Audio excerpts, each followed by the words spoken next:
स्वागत है दोस्तों आप सभी का आज के इस बेहतरीन शानदार खूबसूरत धमाकेदार वीडियो में। आज का वीडियो प्री बोर्ड परीक्षा के लिए है, जिसमें आपको भूगोल में पूरा पेपर हल करके बताएंगे और आसान शब्दों में आपको समझाएंगे, याद भी करवा देंगे। और दूसरी सबसे महत्वपूर्ण बात यह है कि जो भी प्री बोर्ड परीक्षा में आप ये पेपर सॉल्व करोगे, यहाँ से 100% आपके बोर्ड में भी क्वेश्चन आएंगे। तो बहुत अच्छे तरीके से समझने का प्रयास करिएगा दोस्तों। मैं आपको अच्छे से समझाने का पूरा 100% प्रयास करूंगा और आपको एक ही बार में समझा दूंगा। तो चलिए शुरुआत करते हैं। पेपर पैटर्न आप एक बार देख लीजिए और सबसे पहले हम लोग आ जाते हैं मेन मुद्दे की बात करते हैं। बहुविकल्पी क्वेश्चन से शुरुआत करते हैं। क्वेश्चन आपका यहाँ पे है, मानव भूगोल में निम्न में से कौन सी संकल्पना प्रकृति की सर्वोच्चता में विश्वास करती है। क्वेश्चन कह रहा है कि कौन सी संकल्पना है। संकल्पना का मतलब विचार, थॉट।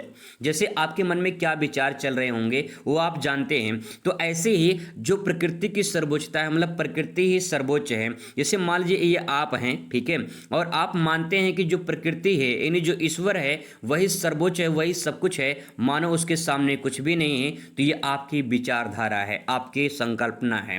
तो यहाँ पे जो लोग मानते हैं कि प्रकृति ही सर्वोच्च है वो क्या कहलाती है, ये आपको इसमें ऑप्शन में बताना है।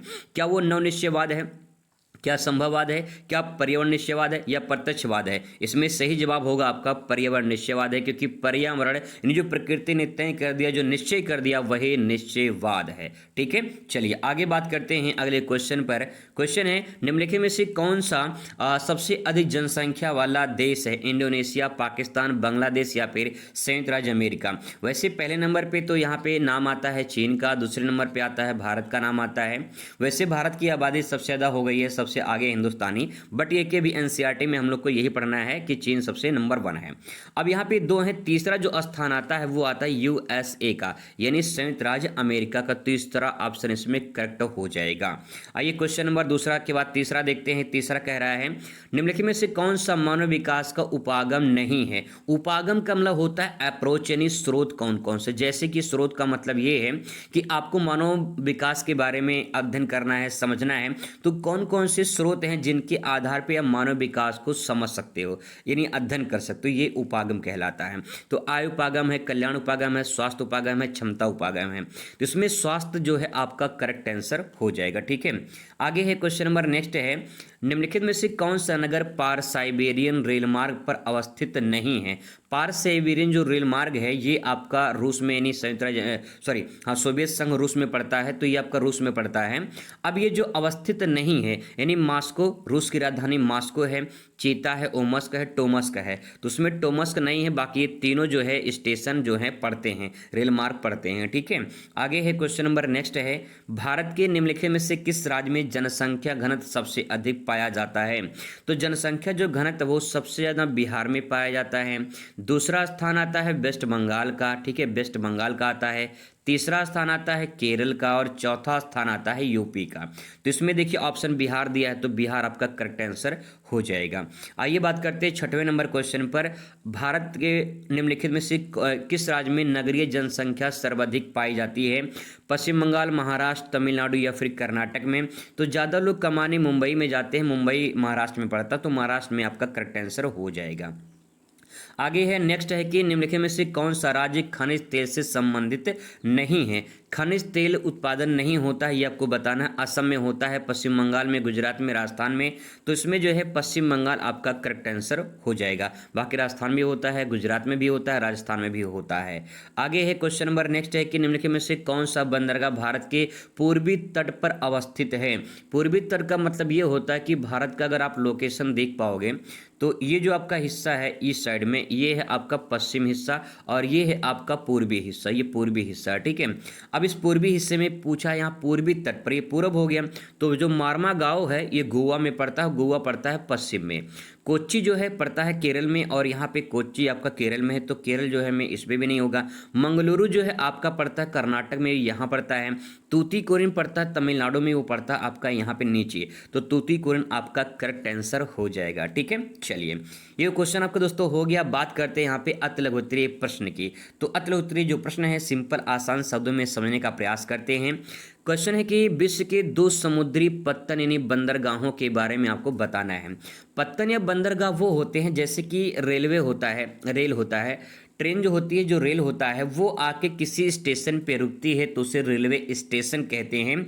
ऐसे जो समुद्र के जहाज होते हैं, जिस समुद्र के तट पर आके रुकते हैं, उसे बंदरगाह या पत्तन कहा जाता है। अब यहाँ पे दो पत्तन आपको बताना है। विश्व का पूछा है तो यहाँ पे विश्व के बारे में आप बता सकते हैं। विश्व में एक आपका पड़ जाएगा संघाई, ठीक है, एक संघाई है। ये संघाई पड़ता है चीन में पड़ता है, और ये लंदन है, ब्रिटेन की राजधानी लंदन है। आपने एक गाना सुना होगा भोजपुरी में कि लंदन से लाएंगे रात भर डीजे बजाएंगे। अब क्या लेकर आएंगे ये मैं आपको नहीं बताऊंगा, आप समझ जाना क्या लेकर आएंगे। लंदन से लाएंगे, रात भर डीजे बजाएंगे, ये गाना सुना होगा, तो लंदन आप ध्यान रखिएगा, ये आपको याद रहेगा। दूसरा भारत का भी ले सकते हैं, क्योंकि विश्व में भारत भी आता है, तो भारत का भी ले सकते हैं, जैसे मुंबई बंदरगाह हो गया, ठीक है, चेन्नई बंदरगाह हो गया, कोलकाता बंदरगाह हो गया। तो एक भारत का भी लिख देना, दोनों भारत का मत लिखिएगा, आ जाता है पेपर में, ठीक है। आगे बात करते हैं अगले क्वेश्चन पर। क्वेश्चन है कि पार महाद्वीपीय रेल मार्ग क्या होता है। देखिए सेंटेंस लिखा है पार महाद्वीपीय। पार का मतलब क्या, जैसे मान लीजिए एक रोड है, मान लेते हैं ये रोड है, ठीक है, ये हाईवे है, रोड है मान लेते हैं।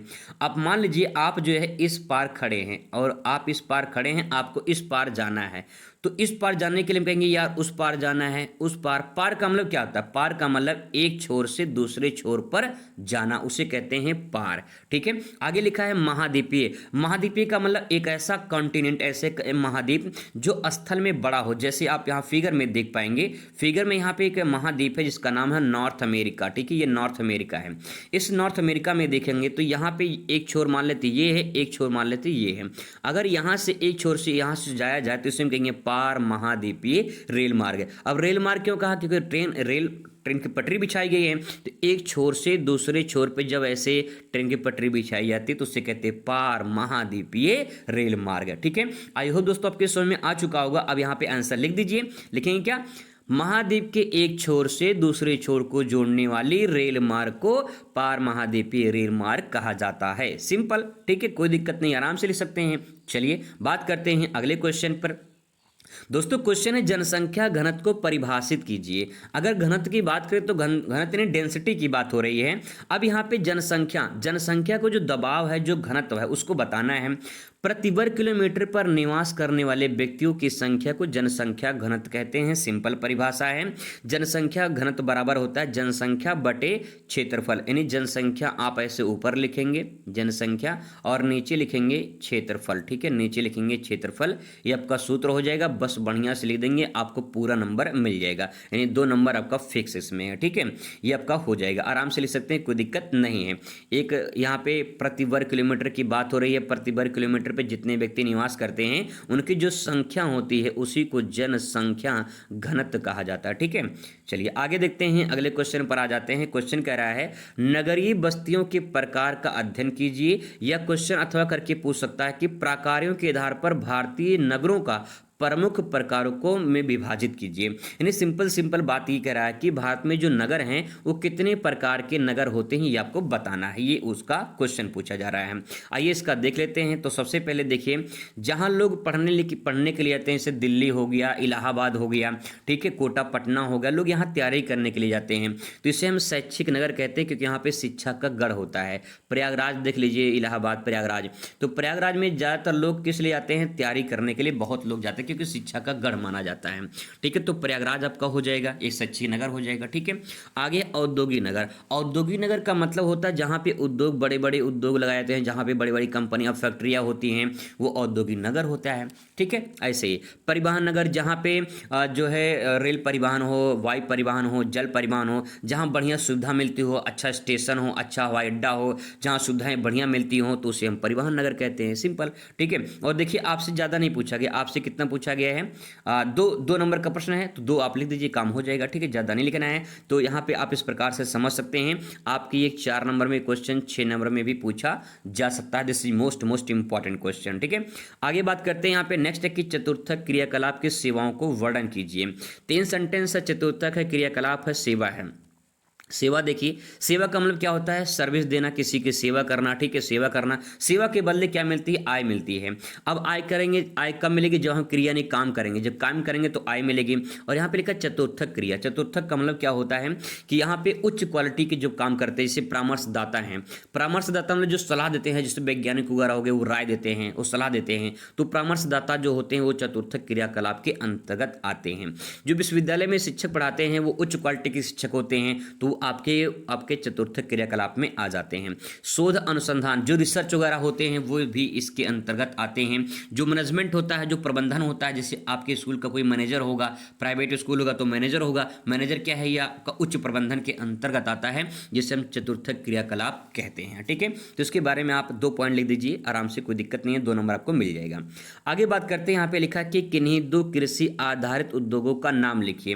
कृषि आधारित उद्योग पूछा है, कृषि जो पहले कृषि में होता है, फिर उससे उद्योग बनाए जाते हैं। जैसे हमारी कपास है, ठीक है, कपास, ये कपास कहाँ हुआ, खेती में हुआ, कृषि में हुआ। कपास से क्या बनता है, कपड़ा बनता है। तो यहाँ से जब कपड़ा बनाएंगे तो कपड़ा उद्योग क्या कहलाएगा, कृषि उद्योग, कृषि पर आधारित उद्योग कहलाएगा। ठीक है, पहला पॉइंट, सूती वस्त्र उद्योग भी कह सकते हैं। दूसरा देखिए, हमें गन्ना उगाना है, खेती में गन्ना उग गया है, अब गन्ने से बनेगा चीनी, तो चीनी किस में आ जाएगा, आपका कृषि आधारित उद्योग में। क्योंकि अगर गन्ना ही नहीं रहेगा तो चीनी नहीं बनेगा, कपास नहीं रहेगा तो कपड़ा नहीं बनेगा, जिसका मतलब कृषि आधारित उद्योग है। ठीक है, क्लियर है। चलिए दोस्तों आगे देखते हैं, क्वेश्चन नंबर 14 नंबर है, बागाती या रोपड़ कृषि या फसल की 2 विशेषताओं का नाम बताइए। तो आपको बागाती रोपड़ कृषि के बारे में बताना है या रोपड़ फसल के बारे में बताना है। तो बागाती या रोपड़ फसल वो होती है जो बागानों में की जाती है, जिसकी जो है ज़्यादा उसमें पूंजी लगती है, उसे बागाती कृषि कहते हैं, बागाती फसल कहते हैं। इसमें आप हेडिंग बनाएंगे बागाती रोपड़ कृषि फसल। ठीक है, इसकी विशेषता में पहला पॉइंट, इसमें पूंजी अधिक लगती है, इसमें कुशल श्रमिक की आवश्यकता होती है, यानी जिसके पास पैसा होता है वही बागाती कृषि करता है, पहला पॉइंट। दूसरा, बड़े क्षेत्रों में की जाती है, 1-2 बिस्सा में नहीं की जाती, वहाँ पे 10-10, 5-5 बीघा में जो है रोपड़ कृषि, बागाती कृषि की जाती है।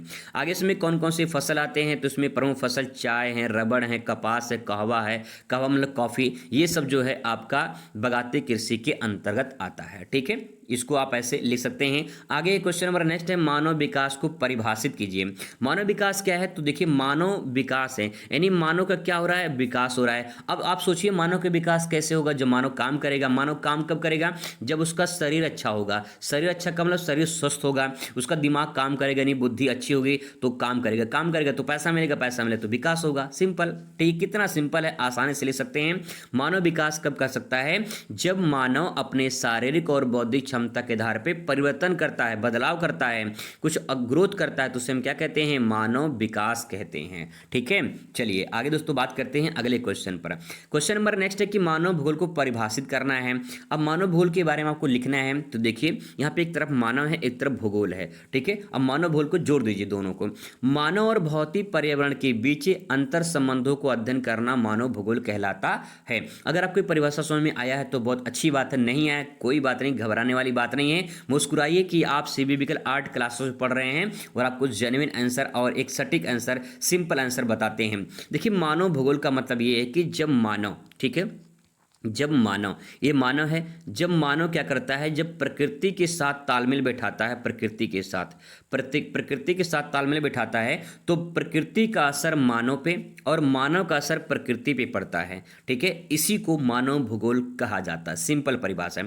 यानी जब मानव पेड़ काट देता है तो मानव का असर पेड़ पे पड़ा, यानी पेड़ मतलब पर्यावरण यानी प्रकृति पर, अब फिर बाद में वही पर्यावरण का असर किस पे पड़ेगा, मानव पे पड़ेगा। तो इन दोनों को जो अंतर संबंध है ना, इसी को मानव भूगोल कहा जाता है, सिंपल है। ठीक है, अब यहाँ पे इसके बाद जो है एक परिभाषा रटजल के अनुसार, मानव भूगोल की जो पापा हैं, यानी जो जनक हैं वो रटजल हैं। ठीक है, अब रटजल के शब्दों में इन्होंने देखिए लिखा है कि मानव भूगोल मानव समाजों और धरातल की भी संश्लेषित अध्ययन है। परिभाषा ध्यान से समझेंगे, बहुत सिंपल सेंटेंस है, 3 शब्द हैं, एक मानव समाज है, दूसरा धरातल है, तीसरा संश्लेषित। ये 3 शब्द हैं, 3 शब्द में परिभाषा खत्म। आइए जानते हैं कैसे।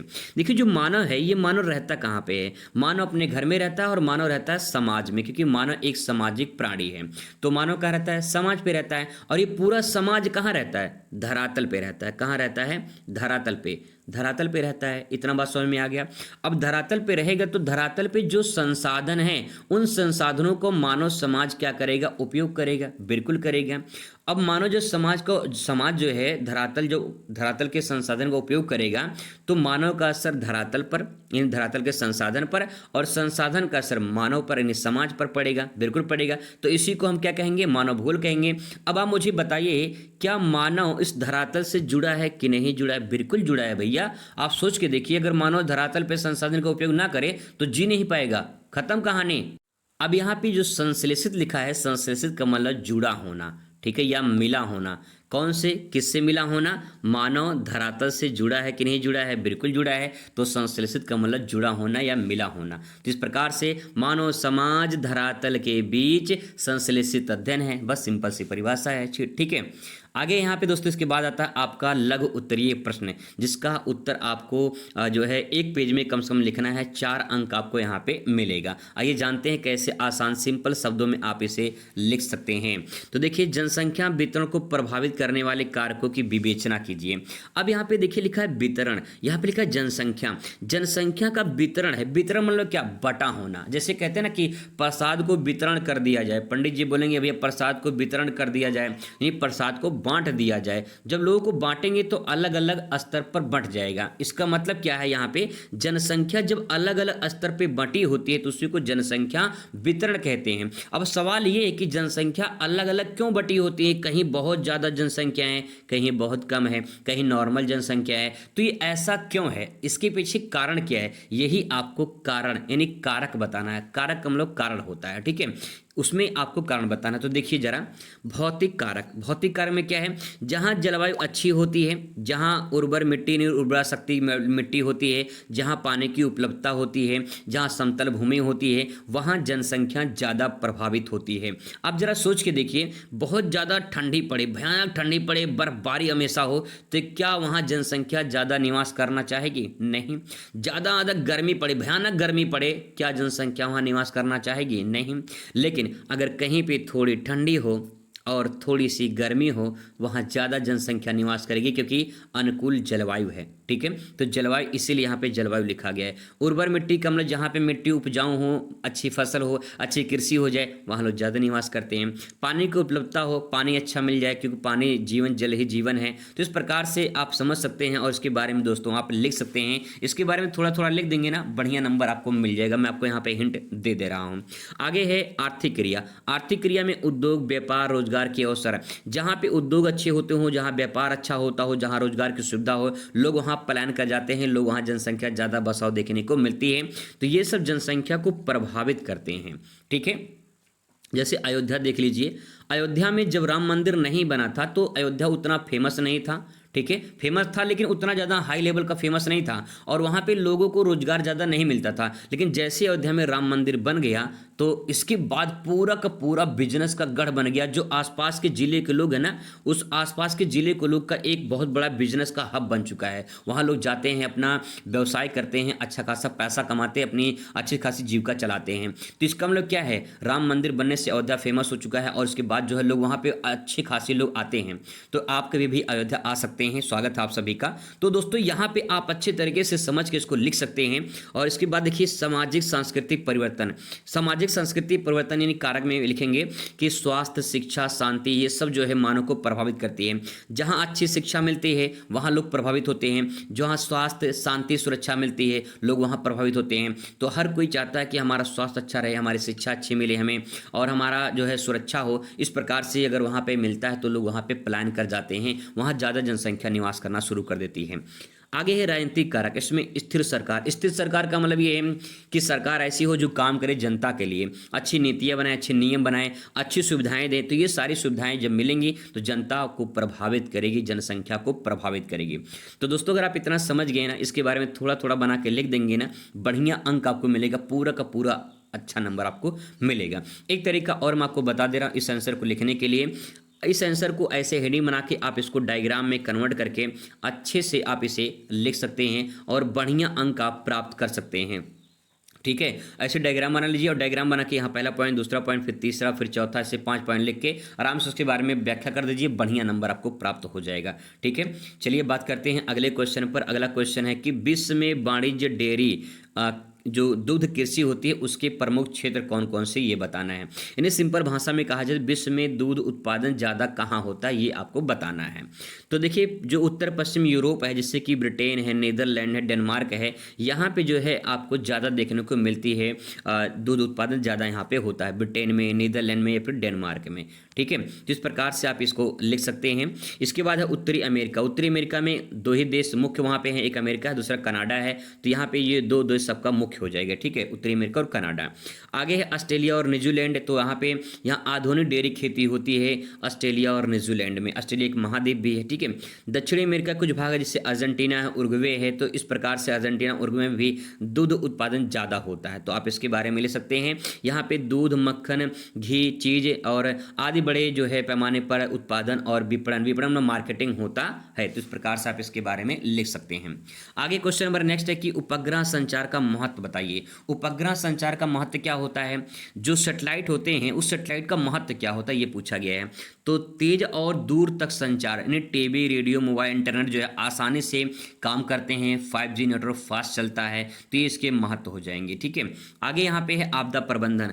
भूकंप, बाढ़ जैसी स्थिति को सूचना भी हमें मिल जाती है कि बाढ़ आने वाला, भूकंप आने वाला, इसकी भी जानकारी थोड़ा थोड़ा मिल जाती है। मौसम को पूर्वानुमान, मौसम का जो अनुमान है वो लगा लेते हैं, जिससे आप गूगल में पूछ लेते हैं कि भाई गूगल ये बता बारिश कब होगी, तो गूगल बता देता कि 2 दिन बाद बारिश कब होगी। ठीक है, बारिश चक्रवात जानकारी जो है आपको यहाँ पे मिल जाती है। रक्षा और नेविगेशन में, रक्षा नेविगेशन का मतलब कि सीमा की निगरानी के लिए जीपीएस, जो हम लोग जो मैप में देख लेते हैं, जीपीएस गाड़ी में चलते हैं ना, तो जीपीएस में लोकेशन देख लेते हैं गूगल मैप के द्वारा, ये सब उसी सैटेलाइट के द्वारा होता है। तो आप इसके बारे में इस प्रकार से लिख सकते हैं। उपग्रह संचार दुनिया का वैश्विक गाँव माना जाता है। यहाँ पे लोग अपने सैटेलाइट को लॉन्च करके जो है अच्छा खासा जो है अपने देश को ग्रोथ करते हैं। ठीक है, आगे दोस्तों यहाँ पे नेक्स्ट है कि भारत के निर्यात संगठन में बदलाव क्या हुए हैं। भारत में निर्यात संगठन में बदलाव क्या हुए, इसके बारे में आपको बताना है। आपको हिंट यहाँ पे दे रहा हूँ क्या क्या निर्यात किए जाते हैं। पहले मुख्यतः जो है व्यवसाय जो कृषि पर आधारित वस्तु थी, जैसे कि कपास, जूट, चाय, कॉफ़ी, कच्चा माल, ये सब जो है निर्यात किए जाते थे। निर्यात का मतलब होता है बेचना। जब कोई देश जो है, जैसे भारत जो है, जब कोई सामान बेचता है तो उसे हम निर्यात कहते हैं, और भारत कोई सामान मंगाता है तो उसे हम आयात कहते हैं। ठीक है, तो ये भारत जो है क्या करता है, ये बेचता है। ठीक है, निर्यात करने का काम करता है। अब यहाँ पे क्या हो रहा है, बदलाव देखने को मिला है। तो उद्योग और तकनीकी आधारित वस्तुएं जो होती हैं, जैसे मशीनरी, औषधियाँ, पेट्रोकेमिकल, आईटी सेवाएं, इंजीनियर सेवाएं, ये सब वस्तुएं जो है अब निर्यात होने लगे हैं। ठीक है, इससे जो है इसमें लिखेंगे, इसमें भारत की आय, रोजगार और वैश्विक प्रतिस्पर्धा भी बढ़ी हुई है। तो इसके बारे में आप यहाँ पे लिख सकते हैं। आगे दोस्तों यहाँ पे नेक्स्ट है कि भारत में वायु प्रदूषण की प्रकृति क्या है। प्रकृति का मतलब विशेषताएं पूछा है, सिंपल सी बात है, प्रकृति उसकी विशेषताएं। ठीक है, तो विशेषताएं क्या है, उसके कहाँ कहाँ से वायु प्रदूषण निकलता है। वाहनों के जो धुएं होते हैं उससे डीजल, पेट्रोल का दहन होता है, जिससे जो है वहाँ पे वायु प्रदूषण देखने को मिलता है। आगे है उद्योगों से गैस, यानी जो सल्फर डाइऑक्साइड जो गैस होते हैं, नाइट्रोजन ऑक्साइड गैस होते हैं, ये सब जो है आपके गैस उद्योगों से निकलते हैं। तो ये सब भी जो है वायु प्रदूषण का कारण माना जाता है। आगे है घरों में जो धुआं है, जैसे कि आज के दिन हम लोग आग सेकते हैं, इन्हें कौड़ा जलाते हैं, एक तरह सिंपल भाषा में कहा जाए तो लकड़ी, कोयला या फिर जो है कूड़ा जलाना, ये सब उससे भी धुआं निकलता है। सबसे बढ़िया पराली जलाना, जो लोग पराली जलाते हैं उससे भी खतरा होता है। ठीक है, वायु प्रदूषण फैलता है। नेक्स्ट निर्माण धूल। निर्माण धूल का मतलब जहाँ पे काम होता है वहाँ पे जब सड़क वगैरह बनता है, भवन बनते हैं, तो वहाँ बहुत ज़्यादा धूल वगैरह उड़ता है। तो इस प्रकार से ये भी वायु प्रदूषण का कारण माना जाता है। ठीक है, इसमें शॉर्ट फॉर्म में ले सकते हैं कि इससे स्मॉग, सांस की बीमारी, फसल, पर्यावरण नुकसान जो है ये सब होता है। ठीक है, आगे यहाँ पे क्वेश्चन नेक्स्ट आपके सामने है, सूखा संभावित क्षेत्र विकास कार्यक्रम की विशेषताएं बताना है। यानी ऐसा क्षेत्र जहां पे सूखा भविष्य में पड़ सकता है या सूखा हो जाता है, उसको विकसित करने के लिए कुछ कार्यक्रम चलाना चाहिए, जिसे हम डीपीएपी के नाम से जानते हैं, डीपीएपी के नाम से शॉर्ट फॉर्म में जानते हैं। जैसे यहाँ पे देखिए जल संरक्षण किया जाए ताकि वहाँ पे सूखा ना पड़े, यानी तालाब, चेक डैम और कंटूर बीडिंग जो है ये किया जाए, ताकि जो है कंटूर बीडिंग में गड्ढा बना जाए, उसमें पानी इकट्ठा किया जाए, उसे कंटूर बीडिंग कहते हैं। वृद्धा जो है, वृद्धा नहीं, मृदा संरक्षण, यहाँ पे मृदा संरक्षण के लिए पौधारोपण किए जाए, घास के मैदान बनाए जाएं ताकि जो है वहाँ पे सूखा ना पड़े, बारिश वगैरह हो। ठीक है। सूखा रोधी खेती यानी जो सूखा सहनशील फसलें होती हैं वो ऐसी खेती वहाँ पे की जाए ताकि जो है सूखा भी पड़ जाए ताकि फसल वहाँ पे हो जाए। नेक्स्ट है रोजगार और आजीविका। रोजगार और आजीविका का मतलब ये है कि ग्रामीण विकास किया जाए, पशुपालन को बढ़ावा दिया जाए, वहाँ पे ऐसा कार्यक्रम चलाया जाए जिससे वहाँ के लोगों का विकास हो सके। उद्देश्य में आप इसमें 2 पॉइंट लिख सकते हैं कि सूखे क्षेत्र में पानी, खेती, जीवन स्तर जो है सुधारना, ये इसका उद्देश्य मुख्यतः कार्यक्रम का है। ठीक है। इसके बाद आता है आपका विस्तृत उत्तरीय प्रश्न। यहाँ पे विस्तृत उत्तरीय जो प्रश्न है आपको इस प्रकार से देखने को मिलेंगे। जनसंख्या परिवर्तन के घटकों की विवेचना कीजिए। अगर आपको ये नहीं आ रहा है तो इसकी जगह पे लिख सकते हैं वायु परिवहन के महत्व को बताइए, या फिर यहाँ पे 24 नंबर क्वेश्चन है भारत में रेल परिवहन की विशेषताओं को बताइए। अगर आपको ये नहीं आ रहा तो अथवा करके आप ये ले सकते हैं कि भारत में लौह अयस्क उत्पादन वितरण का वर्णन कीजिए। तो आइए इसका भी उत्तर फटाफट यहाँ पे देख लेते हैं ताकि पूरा पेपर आपका आसानी से हल हो जाए। ठीक है। तो यहाँ पे दोस्तों देख पाएंगे कि जनसंख्या परिवर्तन के घटक आपको बताने हैं। अब आपको इसमें जनसंख्या परिवर्तन में घटक में क्या लिखना है, परिवर्तन का मतलब होता है बदलाव। ठीक है, बदलाव। अब बदलाव कहाँ हो रहा है, जनसंख्या में हो रहा है। अब बदलाव क्यों हो रहा है, उसके घटक कौन कौन से हैं, घटक का मतलब कौन कौन से कारण कह सकते हैं, तत्व कह सकते हैं, कंपोनेंट कह सकते हैं, जिसके कारण जनसंख्या में क्या हो रहे हैं, बदलाव हो रहे हैं। आइए जानते हैं क्यों बदलाव हो रहे हैं। किसी देश या क्षेत्र जनसंख्या समय के साथ घटती बढ़ती रहती है, इस बदलाव को जनसंख्या परिवर्तन कहते हैं। इसके मुख्यतः 3 घटक हैं या 3 जो इसके तत्व हैं। ठीक है। पहला देखिए जन्म दर। भाई सिंपल सी बात है, जन्म दर। एक निश्चित समय में पैदा होने वाले बच्चों की संख्या को जन्म दर कहा जाता है। अधिक जन्म दर से जनसंख्या बढ़ती है। एक सिंपल भाषा में समझिए, इसे मान लीजिए एक परिवार है, इस परिवार में 6 लोग हैं। ठीक है। अब इसमें से मान लीजिए उसमें 2 बच्चों का जन्म हो जाता है तो परिवार की संख्या कितनी हो गई, 8 हो गई। तो जनसंख्या बदलाव हुआ कि नहीं हुआ, बिल्कुल हुआ, जिसे हम जनसंख्या परिवर्तन, जिसे जनसंख्या वृद्धि भी कह सकते हैं। ठीक है। आगे यहाँ पे है मृत्यु दर। मृत्यु दर में क्या होता है, जब उसमें लोगों को डेथ हो जाती है तो उसमें भी बदलाव देखने को मिलते हैं। निश्चित समय में मरने वालों की संख्या को मृत्यु दर कहा जाता है। बेहतर दवाई, अस्पताल, स्वच्छता, पोषण में मृत्यु दर घटती है और मृत्यु दर घटने से जनसंख्या भी बढ़ने लगती है। तो यहाँ पे जो मृत्यु दर है, जब कोई डेथ किसी की हो जाती है तो जनसंख्या में बदलाव देखने को मिलता है, यानी परिवर्तन आपको देखने को मिलता है। इसके बाद तीसरा पॉइंट है इसमें स्थानांतरण या फिर प्रवास इसे बोलते हैं। प्रवास का मतलब होता है कि जब एक स्थान से छोड़कर, मान लीजिए कोई स्थान एक है, कोई स्थान बी है, जब ए वाले स्थान को लोग छोड़कर बी वाले स्थान पर जाते हैं तो इसे हम प्रवास कहते हैं या फिर स्थानांतरण कहते हैं। अब इस प्रक्रिया में क्या होता है, जहाँ से लोग जाते हैं वहाँ तो कम जनसंख्या हो जाएगी तो बदलाव देखने को यहाँ भी मिलेगा। जहाँ पर जाएंगे वहाँ पे क्या हो जाएगी, अधिक हो जाएगी। तो जनसंख्या जब यहाँ पे अधिक हो जाएगी तो यहाँ भी बदलाव देखने को मिलेंगे। तो दोस्तों 3 पॉइंट है, आराम से इसको डायग्राम में अच्छे से लिख सकते हैं। ठीक है, अच्छे से इसे प्रेजेंट कर सकते हैं, पूरा नंबर आपको यहाँ पे मिलेगा। निष्कर्ष में आप लिखना चाहते हैं तो लिख सकते हैं, नहीं तो कोई दिक्कत नहीं है। अथवा करके यहाँ पे जो आंसर दिया है, क्वेश्चन दिया है, उसको भी यहाँ पे फटाफट देख लेते हैं। वायु परिवहन के महत्व की विवेचना कीजिए। वायु परिवहन के महत्व को बताना है। वायु परिवहन जो होता है सबसे तेज, आधुनिक और लंबी दूरी के लिए महत्वपूर्ण साधन माना जाता है। इसमें क्या महत्व है, तो सबसे पहले आप हेडिंग डाल देंगे वायु परिवहन का महत्व। उसमें आप हेडिंग बना के पहला पॉइंट लिखेंगे समय की बचत। यहाँ पे कुछ घंटों में हजारों किलोमीटर की यात्रा हो जाती है जो ट्रेन से, बस से या फिर अन्य चीज़ों से नहीं हो पाती है। आपातकाल, व्यापार या फिर कूटनीति के लिए बहुत उपयोगी जो है वायु परिवहन होता है। ठीक है। दूसरा है दुर्गम क्षेत्रों को जोड़ना। दुर्गम क्षेत्रों को जोड़ना का मतलब होता है कि जो दूर स्थित जो क्षेत्र होते हैं उनको जोड़ना, जैसे कि या फिर कह सकते हैं जो ऐसे क्षेत्र हैं जहां जाना संभव नहीं होता, जैसे पहाड़ है, रेगिस्तान है, वहां पे जो है रेल सड़क बनाना आसान नहीं होता है, कठिन होता है, तो हवाई जहाज जो सुविधा होती है वो सबसे बढ़िया मानी जाती है। ठीक है। दुर्गम का मतलब कठिन क्षेत्र जहाँ पे जाना आसान नहीं होता है। आगे यहाँ पे राष्ट्रीय सुरक्षा। राष्ट्रीय सुरक्षा का मतलब ये कि सीमा की निगरानी हो जाती है, सैनिकों और जो है उनके लिए सामग्री तीव्र गति से पहुँचाया जा सकता है, आसानी से उन्हें सुविधा मिल सकती है। तो इस प्रकार से ये वायु परिवहन का महत्व है। ठीक है।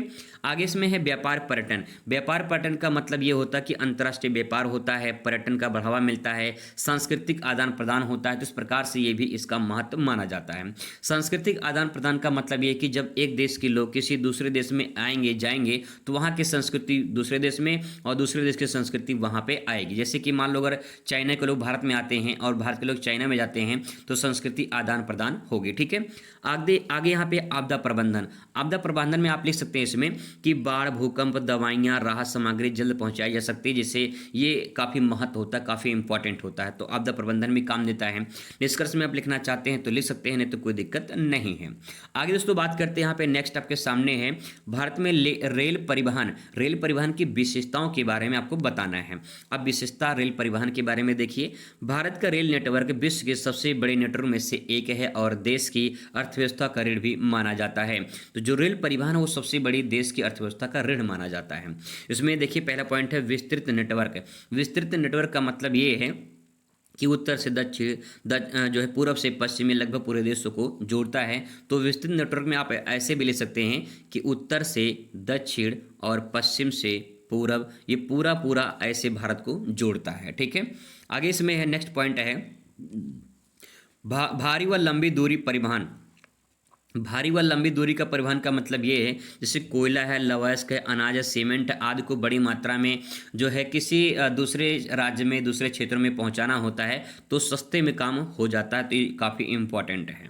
आगे दोस्तों बात करते हैं, अगला पॉइंट है यात्री परिवहन। यात्री परिवहन का मतलब ये है कि भाई लोग यात्री इसमें जो है यात्रा करते हैं। रोजाना लाखों लोग सस्ते और सुरक्षित रूप में यात्रा करते हैं। ठीक है, राष्ट्रीय एकता में सहायक। राष्ट्रीय एकता में सहायक का मतलब ये है कि विभिन्न क्षेत्रों, संस्कृतियों और बाजारों को जोड़कर एकता को मजबूत करता है। यानी देश में जब ट्रेन चलती है तो ट्रेन जो है एक राज्य को दूसरे राज्य से जोड़ती है, जिससे देश में एकता का जो है प्रतीक होता है, एकता जो है बढ़ती है और लोग एक होकर अपना काम करते हैं। अगला पॉइंट इसमें औद्योगिक विकास। औद्योगिक विकास में क्या, बंदरगाह, उद्योग और बाजारों को जोड़कर जो है इसमें व्यापार को बढ़ाता है, तो आप ये भी पॉइंट लिख सकते हैं। अथवा करके यहाँ पे दिया है पॉइंट में, जैसे क्वेश्चन दिया कि भारत में लौह अयस्क और उत्पादन वितरण का वर्णन कीजिए। तो भारत में जो लौह अयस्क है इसके बारे में आपको बताना है, तो आप यहाँ पे देख पाएंगे लौह अयस्क भारत के इस्पात उद्योग को जो है उद्योग की मूल खनिज वस्तु होती है। उद्योग, निर्माण और मशीनरी का सबसे बड़ा योगदान लौह अयस्क से होता है। लौह अयस्क एक भारी उद्योग कहलाता है, ये आधारभूत उद्योग कहलाता है। ठीक है, इसके बारे में भी लिख सकते हैं। और फिर इसके कौन कौन से राज्य हैं, कहाँ कहाँ लौह अयस्क उत्पादन होता है, तो सबसे ज़्यादा उत्पादन होता है उड़ीसा में। ठीक है, ये सबसे बड़ा उत्पादक राज्य है। सुंदरगढ़, केओंझर जो है इसके क्षेत्र हैं जहाँ पे लौह अयस्क जो है ये उसका उत्पादन किया जाता है। इसके बाद झारखंड का नंबर आता है, फिर छत्तीसगढ़ है, कर्नाटक है, महाराष्ट्र, गोवा है। अगर झारखंड की बात करें तो यहाँ पे सिंहभूमि जिला है, सिंहभूमि जिले में लौह अयस्क का उत्पादन किया जाता है। वहीं बात करें छत्तीसगढ़ में तो छत्तीसगढ़ में दुर्ग है, बस्तर है, जहाँ पे लौह अयस्क उत्पादन किया जाता है। कर्नाटक में यहाँ पे देखेंगे तो बल्लारी, चित्रदुर्ग, चिक्कमगलुरु, तुमकुरू, ठीक है, ये आपका जो है यहाँ पे उत्पादन होता है। ये बल्लारी, चित्रदुर्ग, चिक्कमगलुरु, तुमकुरू, ये जो है आपका जिला का नाम है। ठीक है, थोड़ा सा कठिन लग रहा होगा, याद करने बड़ा आसान है, बस एक बार दो बार रिपीट करेंगे कि बल्लारी, चित्रदुर्ग, चिक्कमगलुरु, तुमकुरू, तो इस प्रकार से जो आप इसे याद कर सकते हैं। कर्नाटक में ये जिले के नाम भैया। ठीक है, चलिए आगे बात करते हैं, अगले पॉइंट पर आ जाते हैं। यहाँ पे नेक्स्ट है कि वितरण और परिवहन। वितरण और परिवहन का मतलब ये है कि कहाँ कहाँ वितरण किया जाता है, कहाँ कहाँ इसको पहुँचाया जाता है। तो रेल और सड़क द्वारा इसको जो है इस्पात संयंत्रों में भेजा जाता है, जैसे भिलाई है, राउरकेला है, बोकारो है, दुर्गापुर है। जो भिलाई है ये पड़ता है छत्तीसगढ़ में, राउरकेला पड़ता है उड़ीसा में, और बोकारो जो है झारखंड में पड़ता है, दुर्गापुर पड़ता है पश्चिम बंगाल में। यहाँ पे ये लौह इस्पात बनाए जाते हैं, लौह अयस्क से लौह इस्पात बनाया जाता है, तो यहाँ पे वो भेजा जाता है। ठीक है, आगे है कुछ अयस्क जापान, दक्षिण कोरिया को भी निर्यात किए जाते हैं। तो यहाँ पे लौह अयस्क दक्षिण कोरिया और जापान को भी निर्यात किया जाता है। इस प्रकार से इसके बारे में आप लिख सकते हैं। इसके बाद दोस्तों आता है मानचित्र वाला प्रश्न, 10 नंबर का प्रश्न होगा, जिसमें क्वेश्चन आपको इस प्रकार से देखने को मिलेगा। भारत का दूसरा सबसे अधिक जनसंख्या जो है जनसंख्या वाला राज्य कौन सा है, तो आपको ये आंसर देना है। इसके बाद इससे यहाँ पे क्वेश्चन पूछा गया है कि गुजरात का समुद्री पत्तन कौन सा है, इस प्रदेश के तेल शोधन कारखाना बताना है, अरुणाचल प्रदेश की राजधानी क्या है, मध्य प्रदेश में प्रमुख कोयला खदान क्या है, ये आपको आंसर देना है। तो आइए इसका आंसर मानचित्र में भरते हैं। कैसे, देखिए मानचित्र में यहाँ पे आपको एक मानचित्र आपको दिया जाएगा, इस मानचित्र में आपको भरना होगा। यहाँ पे जो आपको मानचित्र दिया जाएगा वो ऐसे सिंपल मानचित्र रहेगा, सादा मानचित्र रहेगा, आपको इसमें भरना है। ठीक है, ना कि आपको ऐसा मानचित्र मिलेगा, लेकिन मैं आपको सिखाने समझाने की कोशिश करूँगा कि आप यहाँ पे कैसे भर सकते हैं। अब आइए सबसे पहले इसका उत्तर देखते हैं। तो भारत का दूसरा सबसे अधिक जनसंख्या वाला राज्य, तो मैं इसका ट्रिक बता दे रहा हूँ आपको आसानी से याद रहेगा। देखिए सबसे पहला पॉइंट ये कि जो मेरी बेबी है ना, जो मेरी बेबी है ये उपमा बड़ा अच्छा बनाती है, उपमा बड़ा अच्छा बनाती है। तो जो मेरी बेबी है वो उपमा बड़ा अच्छा बनाती है। तो ये ट्रिक आप ध्यान रखेंगे, इससे आपको पूरा याद रहेगा। तो यहाँ पे जो उपमा है ये आपका उप है, ठीक है। ये उप में उत्तर प्रदेश हो जाएगा, पहला नाम क्या इसका हो जाएगा, उत्तर प्रदेश हो जाएगा। और माँ से हो जाएगा महाराष्ट्र, ठीक है, माँ से महाराष्ट्र हो जाएगा। यानी दूसरा नाम किसका आता है, महाराष्ट्र का आता है। और बीबी लिखा है तो एक से आपका बिहार हो जाएगा, एक से बिहार हो जाएगा, दूसरा से बंगाल हो जाएगा। बंगाल मतलब पश्चिम बंगाल। तो ये ट्रिक है, इसको ध्यान रखेंगे कि मेरी बीबी उपमा बड़ा अच्छा बनाती है। उपमा एक खाने वाली चीज़ होती है, तो उपमा जो है इस प्रकार से वो बनाती है। तो दूसरा क्या है, महाराष्ट्र है, तो महाराष्ट्र आपको भरना है। तो मानचित्र में आ जाइए, मानचित्र में यहाँ पे देख पाएंगे ये रहा आपका महाराष्ट्र, ठीक है, ये रहा आपका महाराष्ट्र, प्रकार से महाराष्ट्र है। तो आप यहाँ पे इसे गोला कर देंगे और यहाँ पे लिख देंगे महाराष्ट्र, और यहाँ पे एक काम और कर देंगे, महाराष्ट्र के बाद में यहाँ पे क्वेश्चन नंबर फर्स्ट ले देंगे। बस इतना काम करेंगे, आपका पूरा सटीक मानचित्र भरा जाएगा, ठीक है। ऐसे ही जो है आपको यहाँ पे दूसरा क्वेश्चन देखने को मिलेगा। दूसरा क्वेश्चन देखिए, क्वेश्चन है गुजरात के समुद्री पत्तन बताइए। तो गुजरात को जो समुद्री पत्तन है वो कांडला बंदरगाह है, जिसे हम सब पत्तन के नाम से जानते हैं। तो देखिए ये आपका है यहाँ पे गुजरात स्टेट है, ये गुजरात स्टेट है। और कांडला जो पड़ता है आपका वो आप यहाँ पे भर सकते हैं, यहाँ समुद्र के तट पर, ठीक है। यहाँ पे लिखिए कांडला बंदरगाह, ठीक है, यहाँ पे कांडला बंदरगाह हो जाएगा। यहाँ पे क्वेश्चन नंबर दूसरा लिख दीजिए, बस काम हो गया, ठीक है। आगे यहाँ पे है दोस्तों कि पूछा है कि इस प्रदेश का तेल शोधन कारखाना, तो इस प्रदेश का तेल शोधन जो कारखाना है वो पड़ता है आपका कहाँ पे, मथुरा में, ठीक है, मथुरा में पड़ता है। तो जो मथुरा है अब यूपी में है, यूपी में कहाँ, तो यूपी में देखिए ये यूपी में आ जाते हैं। ये रहा आपका ये रहा हमारा यूपी, ठीक है। अब यूपी में यहाँ पे ऊपर जो है, ऊपर यहाँ पे आप भर देंगे मथुरा। वैसे मैंने सब ट्रिक से भराया है, आप दूसरा वीडियो मेरा देख सकते हैं, मैंने ट्रिक से बताया कैसे आप भर सकते हैं। अरुणाचल प्रदेश की राजधानी क्या है, ये आपसे पूछा गया है। तो अरुणाचल प्रदेश की राजधानी जो है ईटानगर है। और ईटानगर कहाँ भरेंगे, तो देखिए ये रहा ऊपर वाला पार्ट जो है ये अरुणाचल प्रदेश है। तो यहाँ पर आप लिखेंगे ईटानगर, ठीक है, ईटानगर हो जाएगा, ईटानगर हो जाएगा, ठीक है। ईटानगर भर देंगे और क्वेश्चन नंबर डाल देंगे, बस काम आपका हो जाएगा, ठीक है। इसके बाद यहाँ पे नेक्स्ट के क्वेश्चन और है। यहाँ पे क्वेश्चन है कि मध्य प्रदेश का एक कोयला उत्पादक क्षेत्र आपको भरना है। तो मध्य प्रदेश में जो है सिंगरौली है, ठीक है, यहाँ पे आपको भरना है। ये एमपी है, एमपी ही भर देंगे तभी आपको कोई दिक्कत नहीं, एमपी ही भर देंगे तभी आपका काम हो जाएगा, ठीक है। ऐसे दोस्तों आपको संसार का देखने को मिलेगा। संसार में आप देख लीजिए, पूछा है कि विश्व का सबसे अधिक जनसंख्या वाला देश पूछा है, विश्व का सबसे अधिक जनसंख्या वाला देश। तो यहाँ पे फिलहाल चाइना ही है। तो यहाँ पे ऐसा मानचित्र आप यहाँ पे देख पाएंगे, ये जो है आप देख पा रहे हैं ये भाग जो है चाइना का है, ठीक है। लेकिन आपको सादे मानचित्र में भरना है, तो यहाँ पे सादे मानचित्र में देखिए आपको चाइना ऐसे भरना पड़ेगा। तो यहाँ पे भारत के ऊपर यहाँ पे चीन है, तो यहाँ पे आप ले देंगे चीन, ठीक है, यहाँ पे चीन ले देंगे। क्वेश्चन नंबर फर्स्ट है तो फर्स्ट यहाँ पे हो जाएगा, ठीक है। आगे है बात करते हैं अगले क्वेश्चन पर। क्वेश्चन यहाँ पे दूसरा देखिए, जापान की राजधानी पूछा है। तो जापान की राजधानी टोक्यो है, टोक्यो। और यहाँ पे देखेंगे इस वाले मानचित्र में देख लेते हैं, ये रहा आपका जापान, ये रहा साइड में यहाँ पे जापान। तो यहाँ पे जो है आप इसे गोला करके यहाँ पे लिखेंगे जापान। और जापान की राजधानी क्या है, जापान की राजधानी टोक्यो है। तो आप यहाँ पे टोक्यो या टोक्यो भी ले सकते हैं, कोई दिक्कत नहीं है, टोक्यो भर देंगे, ठीक है। क्वेश्चन नंबर जरूर डालेंगे, ये बात ध्यान रखेंगे। इसके बाद यहाँ पे तीसरा क्वेश्चन है, दक्षिण पूर्वी एशिया का समुद्री पत्तन बताना है। तो दक्षिण पूर्वी एशिया, देखिए दक्षिण पूर्वी एशिया पूछा है, ये आपका एशिया महाद्वीप है, ठीक है, ये साउथ है, ये आपका नॉर्थ है। तो यहाँ पे दक्षिणी पूर्वी एशिया का मतलब आपका ये पॉइंट, यानी ये वाला पॉइंट आएगा। इसमें एक पूछा है पत्तन, तो पत्तन यहाँ पे आपका पड़ता है, यहाँ पे ये इंडोनेशिया, यहाँ पड़ता है सिंगापुर। तो आप यहाँ भर देंगे सिंगापुर, ठीक है, यहाँ भरेंगे सिंगापुर, ये सिंगापुर हो जाएगा। तो इस प्रकार से आप इसे भर सकते हैं, ठीक है। आगे यहाँ पे है यूरोप का सबसे अधिक मानव विकास सूचकांक वाला जो है, यहाँ पे एक छूट गया, यहाँ पे उत्तरी अमेरिका की एक प्रमुख नदी पूछा है। उत्तरी अमेरिका का एक प्रमुख नदी, तो यहाँ पे उत्तरी अमेरिका महाद्वीप, ये रहा उत्तरी अमेरिका महाद्वीप, ठीक है। उसकी एक नदी पूछा है, तो मिसिसिपी मिसौरी जो है यहाँ पे नदी है, अमेरिका में बहती है, मिसिसिपी मिसौरी, ठीक है, मिसिसिपी मिसौरी, मिसिसिपी मिसौरी है, मिसिसिपी ले देंगे तभी कोई दिक्कत नहीं है। आगे यहाँ पे यूरोप का सबसे अधिक मानव विकास सूचकांक वाला देश, तो ये नॉर्वे पड़ता है यूरोप महाद्वीप में। ये रहा आपका नॉर्वे। ये ऊपर वाला जो भाग देख रहे हैं ये आपका नॉर्वे है, तो यहाँ पे ऐसे छोटा सा कर देंगे यहाँ पे, और यहाँ पे ले देंगे नॉर्वे। ठीक है, ये रहा आपका नॉर्वे। नॉर्वे जो है विश्व का सबसे बड़ा मानव विकास सूचकांक वाला देश है और यूरोप का भी है। ठीक है, तो इस प्रकार से दोस्तों आपको मानचित्र भरना है। ये पूरा पेपर मैंने सॉल्व करके आपको बताया है कैसे आप आसानी से सॉल्व कर सकते हैं। आई होप दोस्तों आपको समझ में आया होगा। मुलाकात करते हैं नए वीडियो में। Thanks for watching.